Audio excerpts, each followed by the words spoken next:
Hey guys, in this video I'll show you how to make obsidian in Minecraft. First, you want to go ahead and find a pool of lava. Okay, try to find a stagnant pool like these. And all you do is take your bucket of water and I'll go ahead and put it right here. So this will make obsidian, as you can see.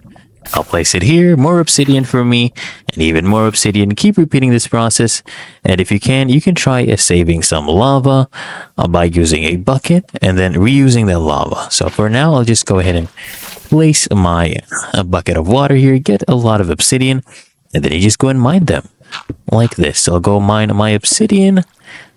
Oops, I fell in water. Let's get out of here. Mine more obsidian, as you can see.